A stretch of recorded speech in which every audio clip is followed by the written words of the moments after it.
Good morning, everybody. This is Stephen Rowlands here, talking to you live from my kitchen. Um, Today, I wish to talk to you all about spiritual protection and the necessity of it.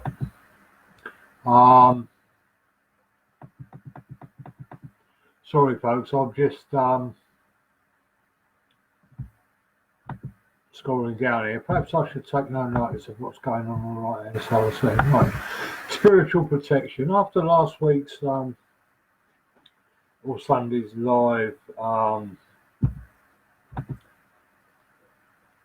broadcast for Transfiguration, I was sort of talking with my guides, and I said we could use this going live thing for a lot of things, like give talks, have questions and answers, do discussion groups, and all the rest of it. And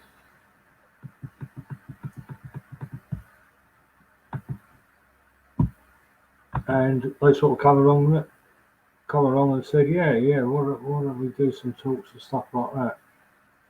And the idea came to me to do a talk on spiritual protection, because it is such an important thing to be spiritually protected when you're sitting for development and when you're serving spirit in one form or another. And a bit later, I'll tell you my own little story, which will hopefully tell you all the actual need for it, why it's so important. Everywhere I go, I mean, I do platform work, not works. I do platform work in spiritualist churches. I also do group sittings and private sittings. And 9 times out of 10, I end up having to tell somebody about spiritual protection, because they haven't been taught how to open and close the spirit. They haven't been taught how to protect themselves, because there is this silly idea, and I'm probably going to upset people by saying this, there is this silly idea that spirit cannot hurt you. Well, this is my take on it. You can disagree if you like, but there is the ancient teaching, as above, so below. Did not Hitler go to spirit? Didn't he die and go into spirit? Didn't Maura Hindley pass into spirit? And and all the horrible people that you could think of in history died and went to spirit, and they're around there somewhere. Whether they've chosen to remain at the same vibration or not, I don't know. But apart from famous horrible people that have died and gone to spirit, there are the not famous people that have died and gone to spirit, and they're all around. And they've gone to their own spiritual level. And when you look at it, you as a spirit channel or a developing spirit channel, whatever, you present, when you're open to spirit, you present a great light, which attracts all these lower levels of spirit to you. Now, when you're open, they will be communicating with you 24/7. If anybody would like to go with me, just go live with me, just say yes, and I'll see if I can get you up the screen. But and ask questions, because I would like to form this into a bit of a debate. Anyway, you're creating a great big light, and it's attracting what we call the lower levels of spirit to you. And that's when you're picking up on people that are in spirit that are not very nice, and telling you horrible things, and you're getting bad dreams, and lots of weird and wonderful horrible things are happening to you. That's why we need spiritual protection. I have my own story about the need for it from my own experience, because back in the day I was not taught how to open and close the spirit, not until I got to Berenice's watch circle. And it just amazes me why the spiritual protection is not taught in circles and in churches, in meditation groups or whatever. Even if you're not following any kind of spiritual pathway, um, even if you're not following any kind of spiritual pathway, you can just be highly, I can't say this word properly, it's about empathic, which means you're not only picking up on spirits, you're picking up on everybody's emotions, whether they be happy, sad, angry, or whatever. And there's a lot of empaths that I sort of took the time to sit down and talk to about spiritual protection and how to protect themselves, because they're walking down the street doing a bit of shopping and they're picking up somebody's headache, or they're picking up somebody's row that they've had with the wife, or they're picking up somebody's cancer, or they're picking up somebody's mental illness. There are ways that you can protect yourself from all this, and you can go about and live your everyday life. Lovely Ashley Mills come round the other night, and we were talking, as mediums do. We tend to talk a lot, and it sort of came up about spiritual protection and why it's not taught, and about people who remain open. Really? You remain open to spirit 24/7 because you feel better, it makes you feel good. Shall I tell you, once upon a time, I got a message from the platform, from a medium, and I got a right rollicking, because at the time it felt easier just to sort of like have one foot on the earth and one foot with spirit, so I was neither here nor there. And my own spirit guides gave me a rollicking via this medium, to sort of stay planted and rooted in Mother Earth. And as the conversation went on with Ashley, I got on a sieve this morning. We were talking about like having a contract. I've never really had a contract with spirit as far as opening and closing. But most mediums who are aware of spiritual protection and teach it have a contract with spirit about when they do and when they don't work with spirit. Mine is basically when I'm doing a service or reading or healing, whatever I'm doing with spirit, that's when I open. All the rest of the time, when I'm at work or I'm relaxing at home with Veronica, or I'm bouncing round the place, dropping to my status quo, that's when I'm not working. So they know when to stand back. As I said, there's a lot of people running around saying there's no need for it, but as I said, there's no need for spiritual protection, but as I said, there's such a need for it to be taught. So I'm going to put this out there. I'm going to put this video on YouTube as well, and to get this teaching out to as many people as possible, because it's so needed.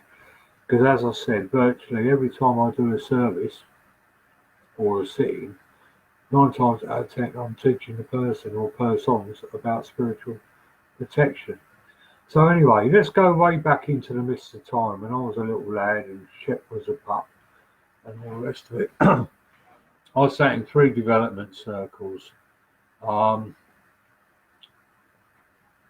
and I'll tell you about each and every development circle individually. The first development circle was with Don and Margaret Jackson. That was about 1979 or 78 even, right? And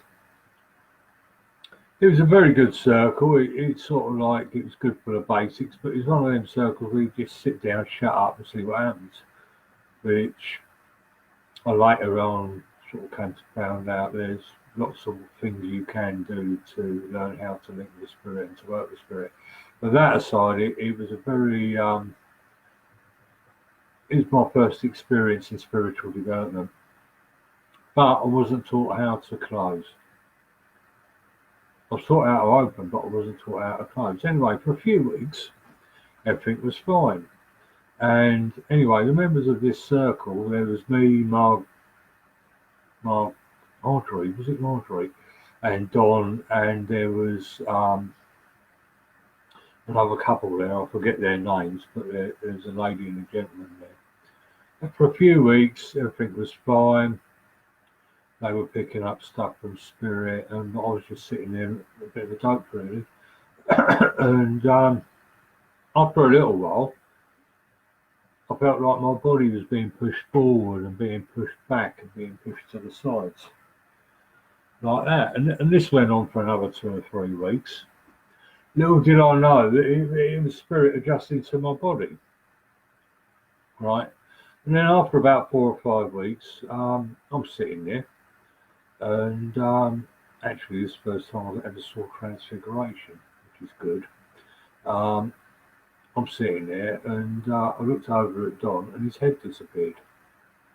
And there was like a Native American's head there, and there was a Chinaman's head, then there was a lady's head, and all these heads were going on. And this is the first time I've ever seen anything like this. So it's sort of like a like that, you know, and we're trying to look all macho in front of the ladies, as sort of like an 18-year-old boy does. And after a couple of minutes, I'm just sitting there watching this, and after a couple of minutes, my breathing started getting deeper and deeper and deeper. And then after a little while, I don't know how long it was, I felt like, yeah, I can see my fingers, I felt like about that big inside my body, right? And I had no actual control over my body, all right? And I could hear Marjorie saying to me, "Do you come in peace?" And my head was shut like that. No. So I'm sort of like mini me within myself going, what the hell's going on here? I was fighting to have control, and I had no control. Right. And anyway, if anybody would like to ask any questions, please comment, and we will go from there. And so she said to me, do you come in peace? And went like that. So I said, do you come to give healing? And my head went like that. So, and then she said, who do you wish to give healing to? So my arm was pointed at the fella sitting over there, and you know, his name, it might have been John, I can't remember his name, but anyway, he's a guy that had been in the parachute regiment, and he drove the old lorries with the solid tyres, and the base of his spine was crumbling. And he had like this big belt on around his waist, and he was in a lot of pain with it, obviously, and he had to go off for these gold injections, as I remember, into his spine. So my arm was pointed at him, so sort of Margaret said, well, go on then, give him healing, sort of, you know, I can't remember quite how it went. So I was stood up, and as we were moving towards this John, or whatever his name was, I could see all his colours shooting out of me, out of my fingers, out of everywhere. All these colours were shooting out of me and going into John. But what I remember very, very vividly was my hand shaking like this. And it's what we know, I mean, I didn't know at the time, but it's what we know as magnetic healing, and it's a very powerful form of healing. And it uses colour, and the energy, the vibration of it is very, very powerful. It's very, very good healing to get. And anyway, so hands are going like that. I could, from within myself, I could see all these colours shooting out, and then that all died off, and then I was sat down back in my seat, and eventually, after a few minutes, I came back to my senses. wondering what the hell was going on. And anyway, Marjorie explained to me that it was my Zulu guide. That I later found out his name was Zangu. Well, I think he spoke through me that night. I can't remember. But anyway, his name was Zangu, and I later looked up that name, and it's a Christian centre in South Africa somewhere. I googled it by the power of the internet. But anyway, apparently she got a message from Zangu saying that he'd been waiting to work for me since before I was born, and that was wow. But anyway, I was very out of the spirit, so off I toddled. But it meant Zangu could then sort of come on willy-nilly anytime he liked and sort of like take you into trance, which wasn't very good, especially if you're driving a forklift as I was at the time.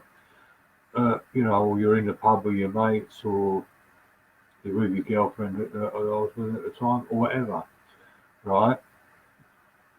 So anyway, what happened was at South Spiritualist Church, he was saying to me, you can be in this circle, you can be in that circle. You're going to be a healer, you're going to be a medium, blah, blah, blah, you're gifted, blah, blah, blah. So Frank, who was the president of South Spiritualist Church at the time, he came along and said, would you like to join my church circle? And I felt it was time for a change, so being young and a bit stupid, I went, yeah. And so I went along to this circle. It was one of those really sort of like, again, sit there, shut up and see what happens. But as I know now that there are many exercises you can do to link with spirit, with your guides, with loved ones, whatever, and learn how to be a half decent channel for spirit. So anyway, that went on for a good few weeks, and one memory I've got in that, I'm very, very rarely clairaudient, but I could hear a woman singing a hymn in the kitchen. There's nobody out there. But that was good. And another night, I was sort of like, I felt really compelled. It was a real sort of like strong feeling to sort of lay in the middle of the circle and feet together, my nose in the carpet, my arms outstretched like that. Anyway, for a good while, I wondered what that was all about. It wasn't until Berenice explained it to me that I found out. But anyway, at home, what was happening is I was having these really, really bad nightmares, and I was being thrown out of bed and stuff like that. But anyhow, I was falling back. I can remember consciously falling back into my body, and there was this really horrible demonic face above me, and I was sort of like trying to escape from it. I'll come back to hard in my body, and I'll be flung out of bed. And that went on. My mum and dad were, because obviously I was screaming my head off, and my mum and dad thought I was going mental, nutty, and stuff like that, and it was on about me seeing a psychiatrist. Great stuff. And anyway, that went on for a period of weeks, and it just got more. I can remember sort of like laying on the floor, like kicking this chest of drawers that was the opposite side of the bedroom, and I smashed up the chest of drawers with my bare feet. That just goes to show you the power, because it was like one of these solid oak things. Well, I'm no kung fu artist, but somehow I managed to smash up this oak set of drawers there. And by this time, my mum and dad were really thinking of me seeing a psychiatrist. I know there are some of you that think I should see one now, but never mind, that's another story. And so that was that. Anyway, a new law came in where you had to pass a level of proficiency for you to pass your forklift driving test. So off I toddled on the course, and I went and passed the forklift driving test. So as any 18-year-old, no, I was 19 then, 19-year-old does, he goes to get inebriated. And in the pub across the road, Chestnuts in Langley. If there's anybody from Langley listening, yes, this happened in the Chestnuts in Langley. And so I went and had a couple of celebratory drinks. Anyway, I staggered back home, which was just across the road, and fell into bed. Now, what I didn't realise at the time is drink's not only a depressant, but it opens you very much up the spirit. It's like laying naked in a field full of nymphomaniacs and shouting, "Come and get it." That's what it's like spiritually when you're inebriated. So anyway, I go straight into a alcohol-induced deep sleep, and again I was falling back into my body. Horrible demonic face up above me, and I'll come back into my body too hard. But on this one occasion, next to my bed was an old 60s cabinet type record player, and it's real solid, you know. And I inherited it from my mum and dad and used to play the coal on it. But it was a piece of furniture with a record player in it, and it was about a foot and a half, 2 foot away from my bed. Then all of a sudden, I sort of found myself wedged between the bed and the record player, and somebody got hold of my head, some invisible, right? I mean, remember, I'm sort of screaming my head off on days, I'm drunk, and something got hold of my head and pushed it down, and the corner of the record player went up through there, hence the stitches in the chin there. And that sort of bang, I can remember that bang to this day, and it really, really hurt, obviously. My dad come rushing in, and sort of bloody hell, what's going on? And he gave me a tea towel, and he said, right, we're going up to the hospital. So anyway, we ran out of the house, and it was funny, because I still had my underpants on, right? I know it's spiritual, but it's family show. I'm talking to you about this thing. And I got to the cortina, and get back in there and put your jeans on. So anyway, I rushed back, put my jeans on. We go to Wexham Park Hospital, and I'm going like that, with blood coming out of my face. And anyway, there'd been a big fight in the Capaloo Club that night, and police thought I'd been involved in this fight. And my dad's trying to tell him, they're all looking at him like his man. He said, well, he's had a bad dream, he's had a nightmare. Anyway, I got in to see the doctor and that, and they decided to operate straight away. And they couldn't put me out because I'd had lots of pints of bitter and lots of rum and coke. And so I was waiting. I could see what they were doing because I had teeth missing, and the teeth that were here were pushed back under my gun. Right, and he wired all them in. I mean, they ain't there now. And what he could repair, he repaired. And he put my teeth, my jaw into dental clamps. Now, I spent 6 months in dental clamps. And I could see, you know, like you get the big light up above your head. And that was all very shiny. And I could see what was going on in there. And anyway, the nurse come on, big penicillin jack, like that. And off we toddled. And I come back. And you know what? When we got home, there's still 2 teeth sticking out the record player. That gives you some idea of the level of pain I was in. Right, so anyway, the next night was a Sunday. I had 30 stitches in the face. The movie's out here as well, big black eye. And I went along to South Spiritualist Church. Nobody said a word. And there's me looking like Frankenstein's monster. Hang on, quick slurp of coffee. And which I thought was a bit strange. Anyway, at the service. And anyway, there's 2 lovely people that used to go to South Spiritualist Church back in the day, Nancy and Kim. Nancy and Kim walked over to me and said, have you heard of the medium Berenice? And I went, yeah, like that. And now Berenice is a trance medium, or was a trance medium, and I've seen her working on the platform. And I just had this real feeling that I'd work with her, you know, one of them feelings that you get. And I said, yeah, I know her. She said, you obviously got troubles, they said. Would you like to come? She runs a discussion group in Riceley. Would you like to come along? So I went, yeah. And they said, we can ask her if she can help you. So anyway, the following week, I think it was Wednesday or Thursday, we went along. And we went along, and what was I, 19, and I was all 40 something, 50 something. So I felt like a bit young and stupid, so I just sat there and kept my gob shut while they had this discussion group.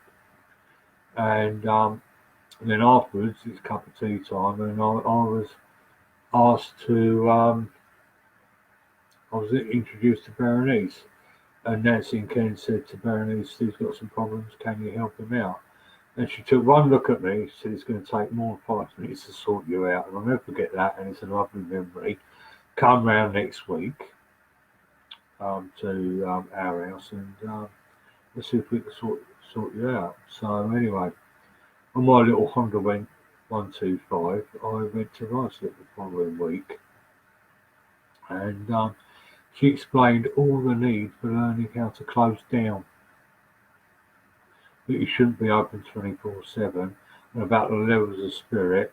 It was explained to me that I'd been used astrally to go and heal on the real lower levels of spirit to help raise spirit up.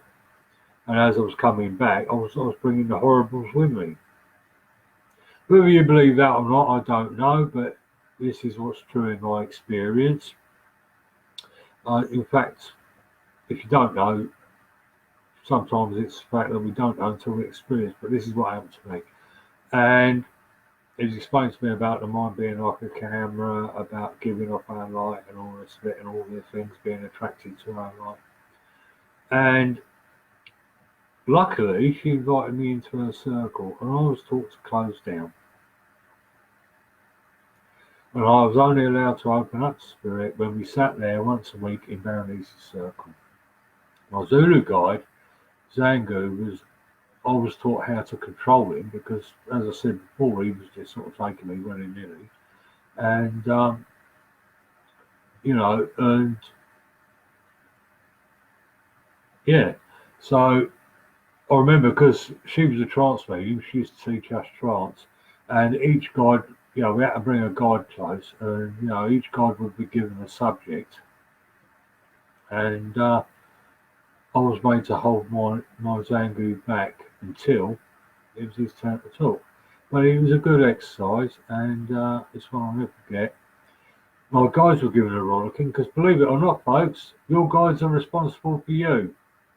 I know a lot of people don't go on spirit guides these days. There's some people say everybody's got guides. We were here from our grandmothers, whatever.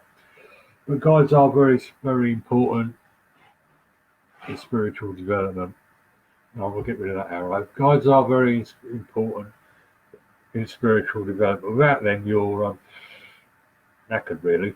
And they guide you and they help you forward in your spiritual development, but they're also meant to protect you.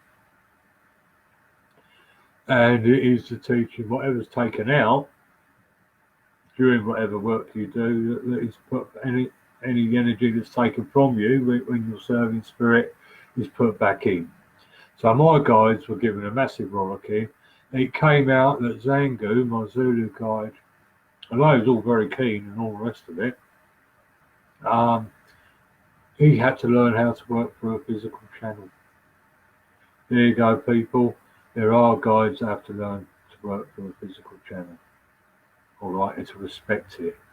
Remember, they're using us, so they have to respect us and leave us in as good condition as possible.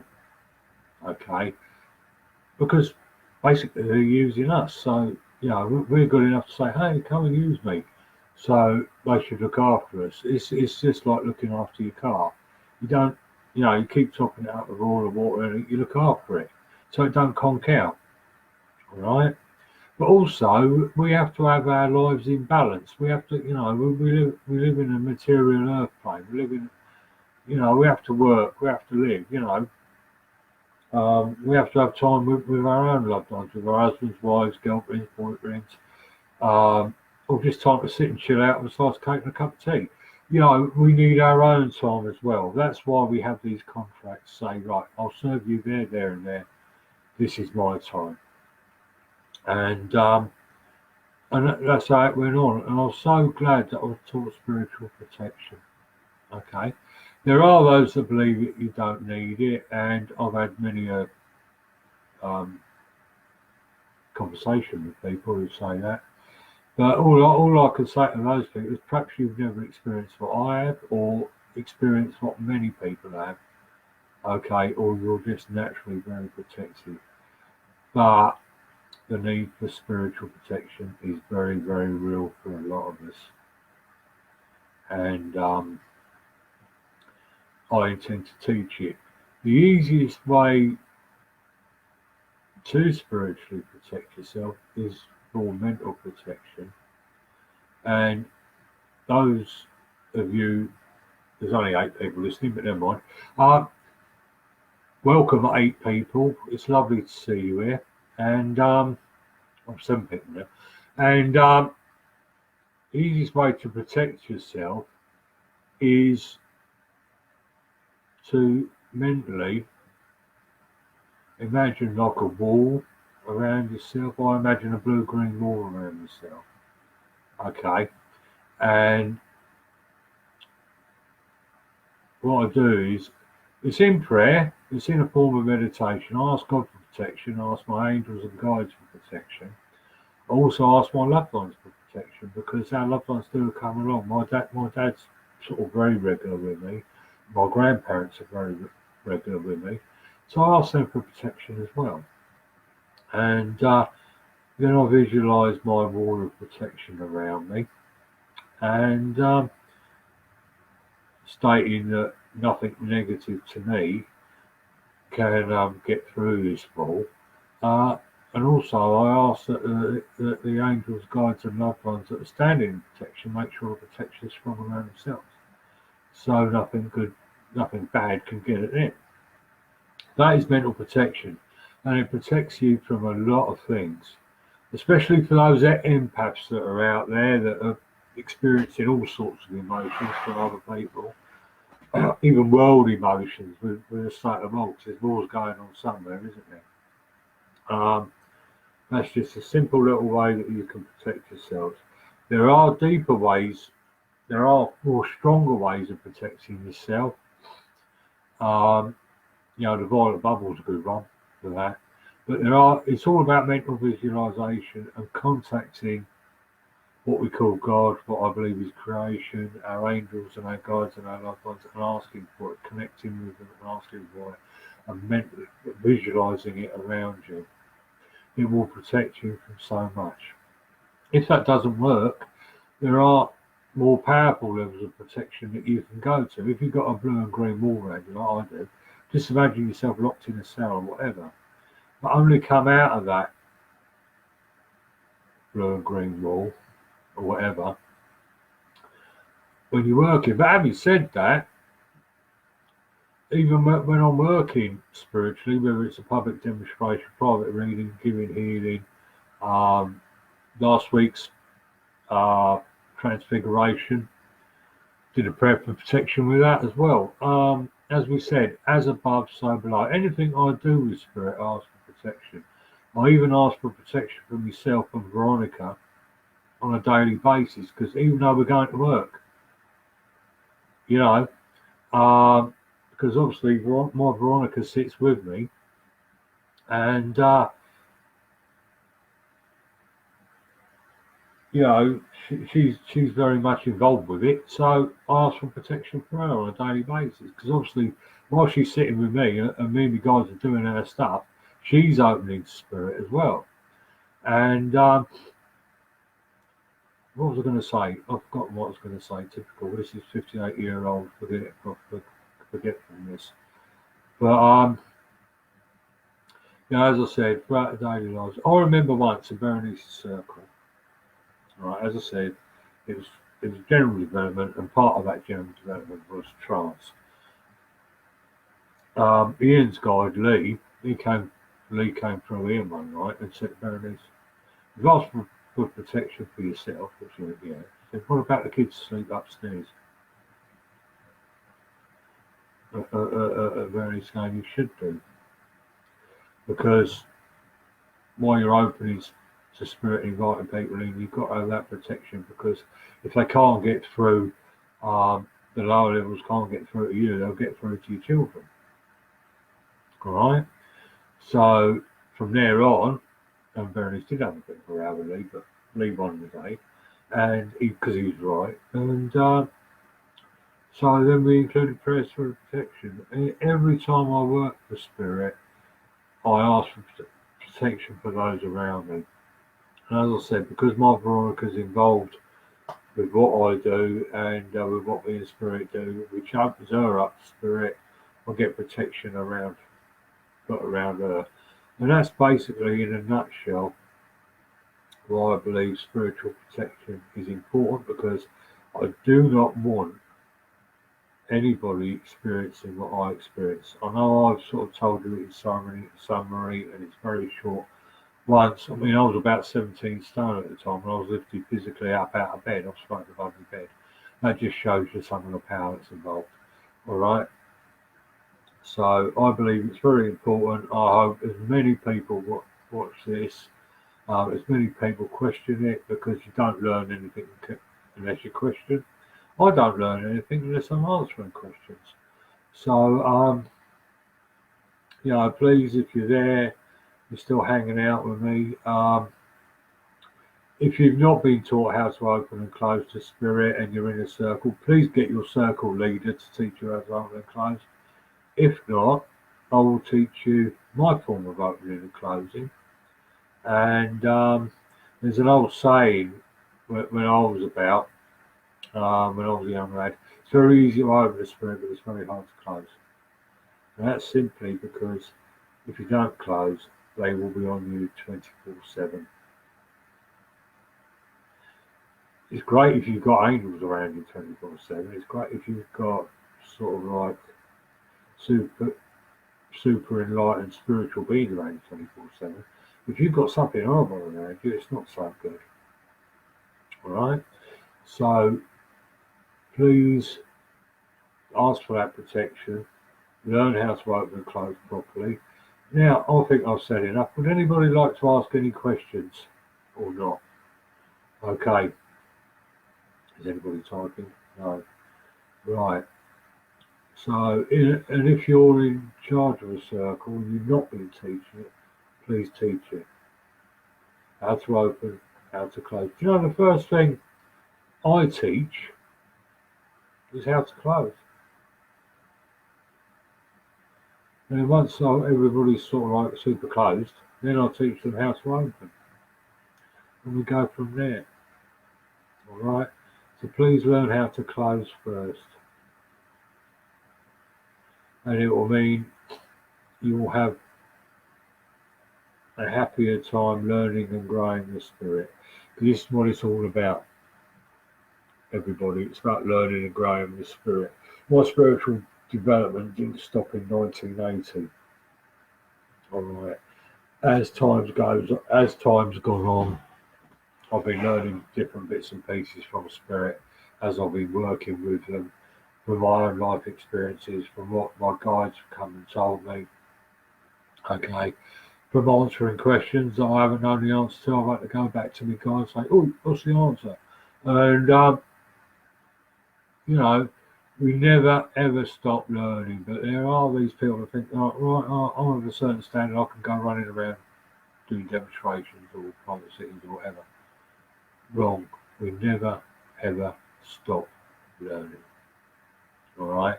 And it is a learning pathway, especially if you commit to serving spirit. So please serve spirit to the best of your ability and be protected and loved at all times. Right, I'll shut up now and I'll just wait for a few minutes, see if there's any questions. If not, I'll drink my coffee.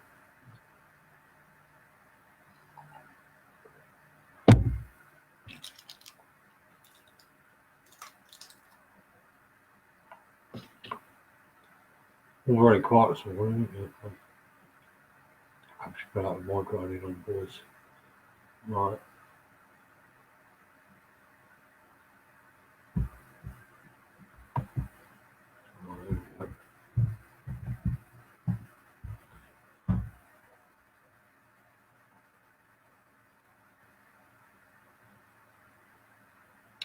Right, 6 people are listening. It's no 5 now. Right, now 6. Right. Okay. This has gone on for 40 minutes, 32 seconds. Yeah. Any. Oh, 3 likes. That's lovely. Thank you.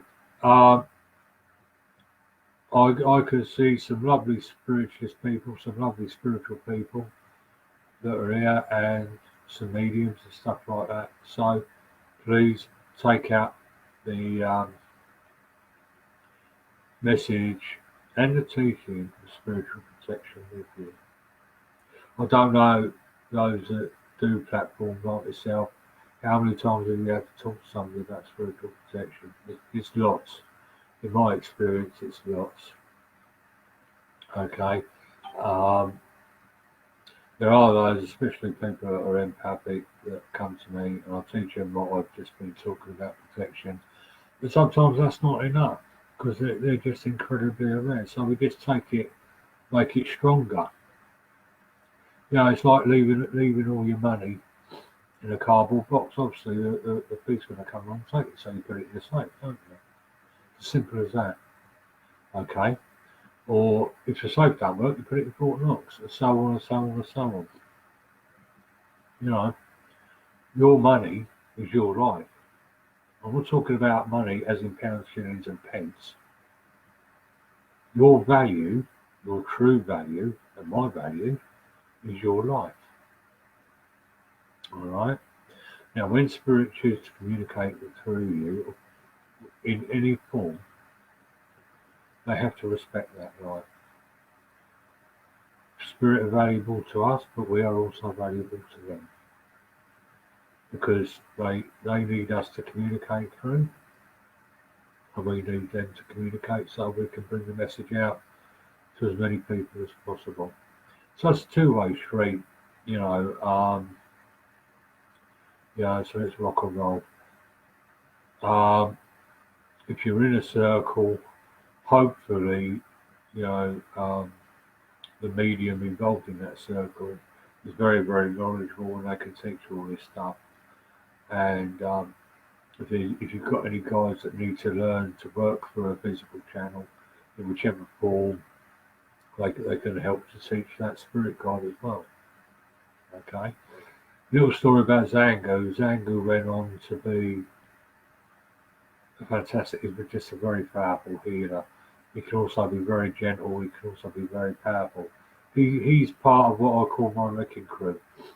When I've been anywhere and there's been sort of like negativity or not nice spirits around, he is great for dispersing them spirits. Just a very powerful guy. But as I said, he can be very gentle and he does some beautiful, beautiful healing. So anyway, I've written all about my experiences in my blog. Yeah, I'll do a plug now. Why not do a plug? Right. I've written about all these times in my blog, The Life and Times of StevieBoy.wordpress.com. So if you'd like to click on that, we'll go for that. Yeah, I'll write it down. So I'm doing a bit of plug.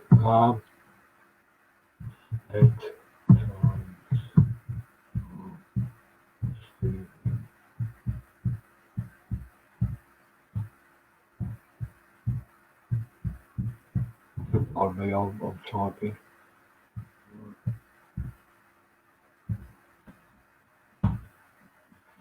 There you go. There it is. There's my blog.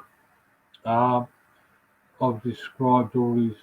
I've written about all these happenings and lots of other stuff in my blog. And if anybody would like to read it or anybody's curious about spiritualism, but I will reinforce the fact that it's just from my experience. Your experience may be different. Okay. I'm not going to say the stuff that I've experienced you're going to experience it too, because everybody's got their individual journey, haven't they? You've got your level of understanding, I've got my level of understanding, you've got your level of perception, I've got my level of perception. Well, we could both see or do the same things, but we both perceive it in different ways. Okay? So, and that's part of the beauty of spiritual development as well, you know what I mean? There's a whole big universe out there, and there's so much that universe and spirit teachers have to teach us. They have to teach us this beautiful way of life and how to love not only ourselves but everybody else, and how to be loved, and how to be kind, and how to be compassionate. We do get them tests in life as well. Spiritual development can be a beautiful thing. It is not just so you can go and learn to pick up and give off. So you can run around doing platforms, right, or giving private readings or whatever. All right, that's just a bait. I'll teach somebody to pick up and give off in 5 minutes. All right, it's that simple. All right, but spirit are teaching a way of life. They're teaching a great knowledge. They're teaching universal life. And it's about time we're spiritualists or those that are in some form of spiritual movement or whatever you do, embrace this way of life and this teaching, because it can help. I know it certainly helped me out a lot, and I'm not preaching to anybody, because I've fallen off the pathway several times. In fact, I've fallen off the pathway that much. Spirit gave me my own parachute, you know what I mean? But here I am. And it weren't until it come to the day where I decided, right, I've got to practice what I preach, that life suddenly started improving. And so I'm not perfect, all right? But I can just tell you stuff from a whole world of experience. And anyway,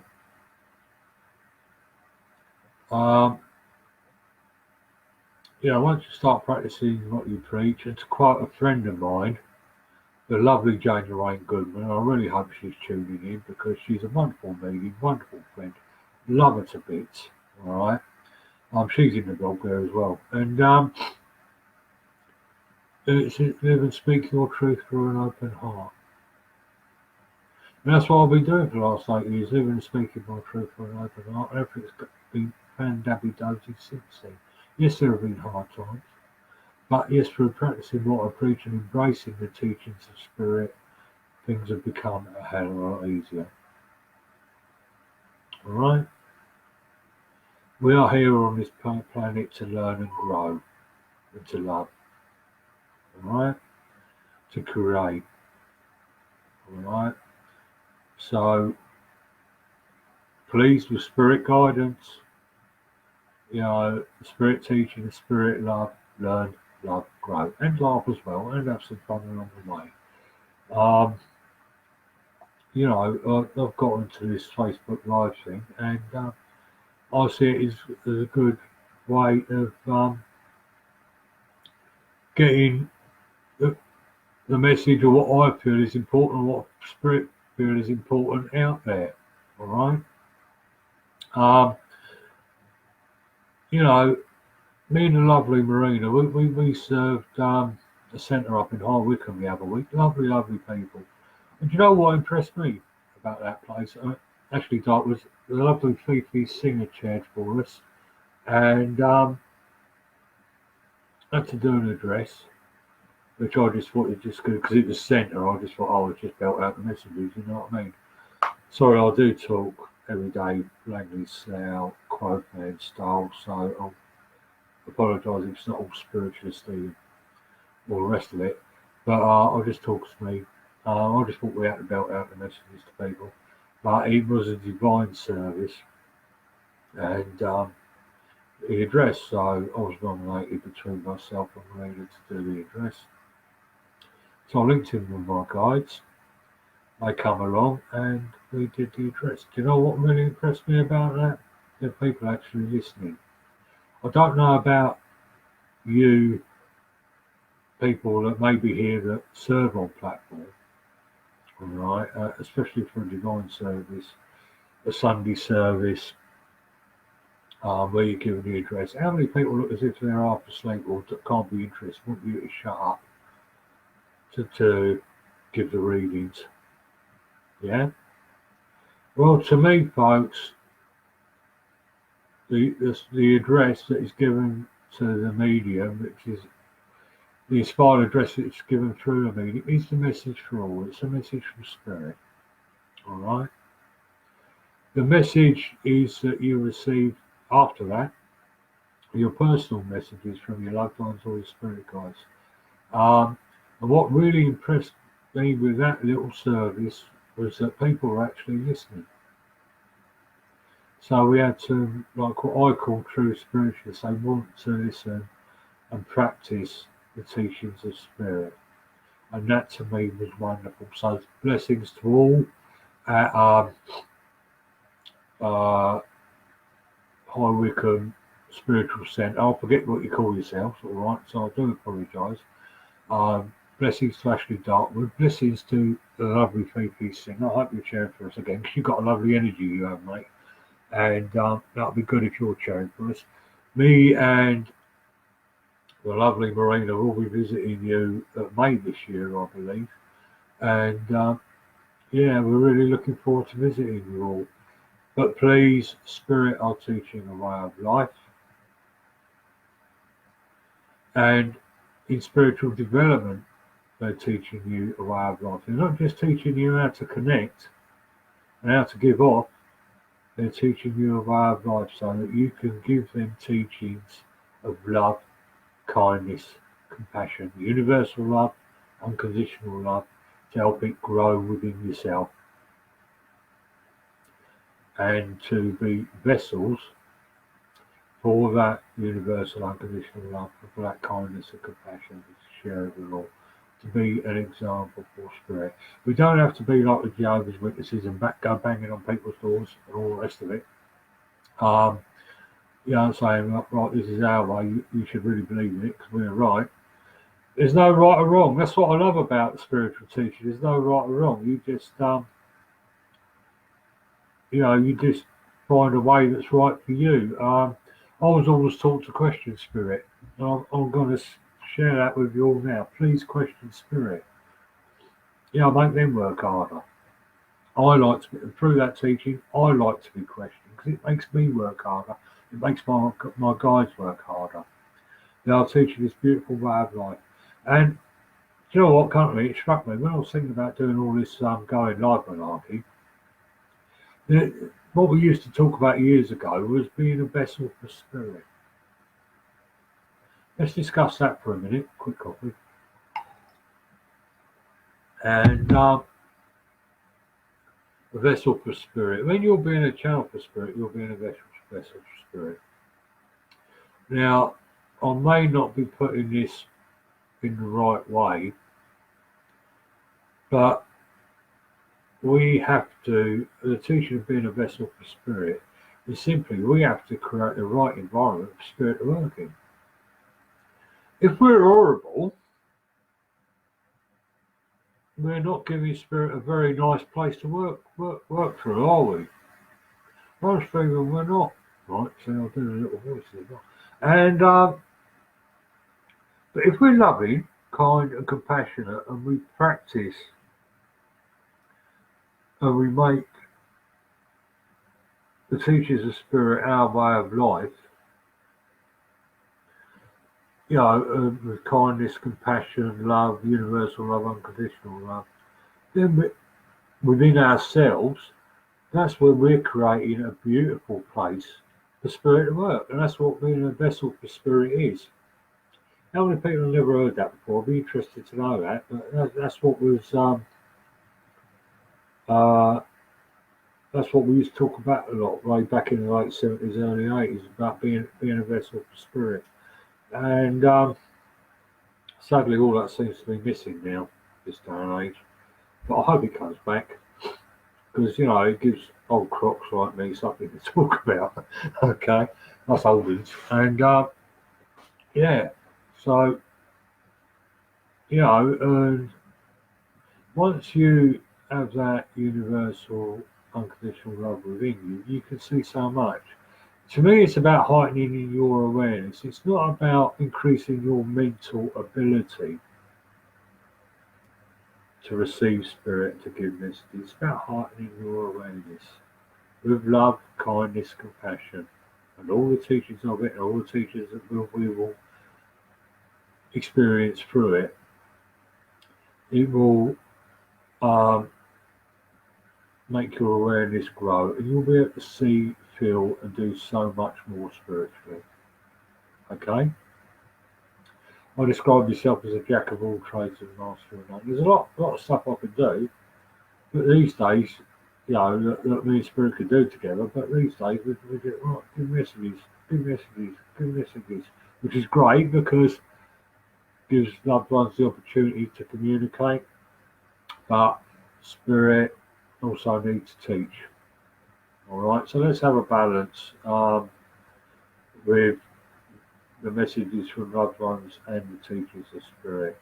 And, let's help people to really be able to sail life's water through the practice of spiritual teachings and through living the spiritual way of life.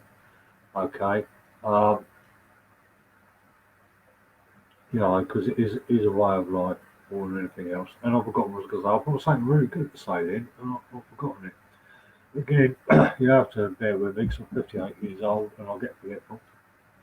And so I've been on a platform this. By the way, folks, I didn't prepare anything. I just thought, right, spiritual protection. I just sort of come online and start blurbing off. But yeah, it will. Yes, getting back to awareness. It will increase your awareness. It will make your aura will extend out. It will increase your own level of spirit, which means that you can then communicate with higher levels of spirit and understanding, doesn't it? Does that make sense? Makes sense to me. And I'm telling you all this in 2019. I was learning all this stuff in 1978. Yeah. But it's still a valid teaching. It should still be taught. It's not just about increasing your mental capabilities to pick up and give on.